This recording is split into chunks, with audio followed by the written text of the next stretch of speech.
atendo, sobretudo, dependentes químicos que estão em situação de rua. E é muito interessante como eu preciso ser um olhar de esperança para eles, de não só no sentido de que eles podem sair daquela dependência, mas de que eles podem voltar a serem humanos. Se a gente olha, é muito degradante ali. Nós estamos vendo lá no fundo, é pesado falar isso, mas lá no fundo são animais. Né? Não conseguem seguir regras, não obedecer o tempo. Então, por exemplo, onde eu atendo, a gente entrega roupas para ajudá-los. Não consegue seguir a regra, não, já é tudo agora, já quero o remédio agora, já quero a certeza. Por quê? O animal, diferente da pessoa humana, ele não consegue criar conceitos. O ser humano é aquele ser que cria conceitos. Perfeito. Eu vou entender. Então, semana que vem eu tenho um compromisso. O animal jamais vai entrar isso. Então, ele pode até entender, ele consegue olhar os fenômenos de agora. Né? Então, os animais ali do litoral conseguem antecipar um terremoto, um tsunami, mas tudo por estímulo de agora. O cachorro abre um saquinho e sabe que é uma ração, mas Sim, é ali, exato. né? Não tem uma programação. Exato, não existe um conceito de futuro. Então, justamente... Aquela ideia futurista, né? Exato. A questão futurista. Exato, né? A projeção Julian Maris, né? Julian Colocando Maris. bastante. O ser humano é aquele que tem um projeto de futuro. Então, o dependente químico é agora. Eu quero a droga, eu quero isso, eu quero aquilo. O jogo, cada vez mais isso. Não consigo raciocinar, não existe um futuro, não existe um sentido ali pra frente. Então, com certeza, desumaniza.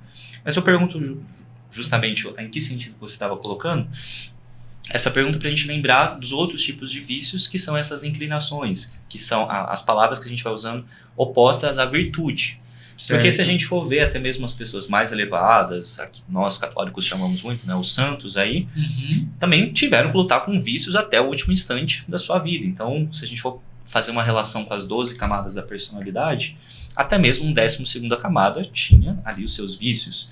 Que o vício principal do 12ª camada é a soberba, né, pegando os 7 pecados capitais. O orgulho ali, né? Exato, a vaidade, a vanglória.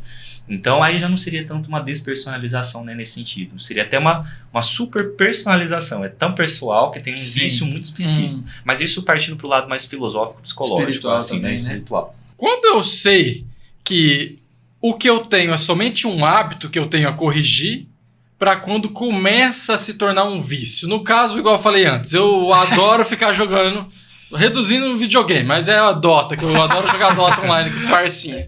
Se entrega, vai. Quando eu sei que isso é um vício, ou é só um hábito que eu tenho que corrigir e controlar ali, porque eu não varo, 5, 6 horas jogando aquilo. Será? Mas É, uma... Umas 4 horas. Não, umas 2 horinhas, se tiver bom, eu jogo.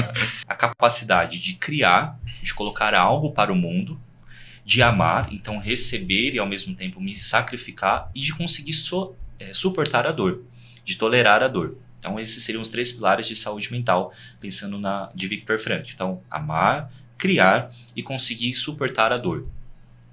Então, se algum comportamento, hábito, vício, me afasta disso, então está tendo algum tipo de prejuízo. Então, às vezes o seu trabalho, por exemplo, é passar 6 horas jogando, porque você precisa testar, você produz conteúdo no YouTube para isso, por exemplo. Então aí não vai ser um vício, porque você está criando a partir disso.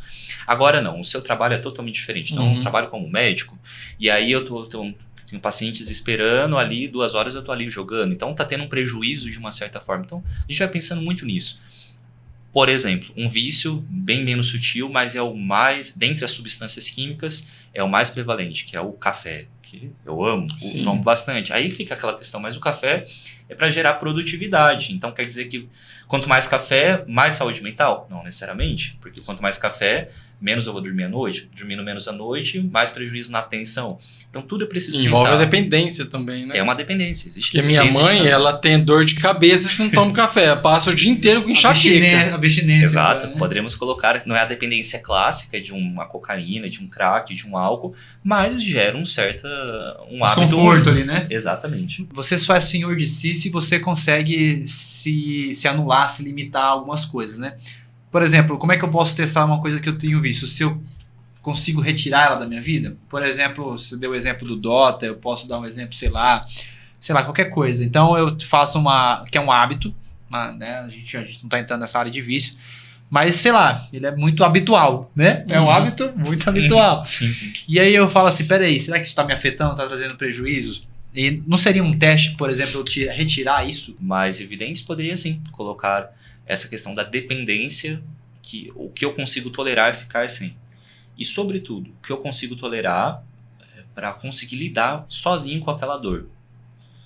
As dores no dia a dia, principalmente a angústia, não só a dor física, mas sobretudo a angústia, suportar as pequenas dores, as pequenas entregas do dia a dia. Então, se eu consigo ficar sem aquilo, então realmente não estou viciado.